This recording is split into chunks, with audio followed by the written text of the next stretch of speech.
Bonjour à toutes et à tous. Étudions l'écart type d'une variable quantitative.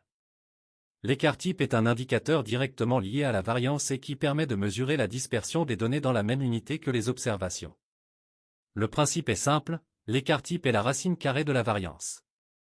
On part donc de la somme des carrés des écarts à la moyenne, qui a été calculée précédemment et qui est d'environ 139,73. En divisant cette valeur par l'effectif total, soit 15, on obtient la variance, qui est proche de 9,32. Ensuite, on prend la racine carrée de ce résultat pour revenir à une mesure exprimée dans la même unité que les notes. On obtient ainsi un écart type d'environ 3,05. Cette valeur a une interprétation très concrète, elle représente la distance moyenne des notes autour de la moyenne de la série. Autrement dit, cela signifie que les notes s'écartent en moyenne d'environ 3,05 points par rapport au niveau moyen. L'écart type est une mesure très importante car il donne une idée claire de la dispersion réelle des données. Pour des données groupées, le principe reste le même. La seule différence réside dans la façon de calculer la variance avant de prendre la racine carrée. On obtient la même variance d'environ 9,32.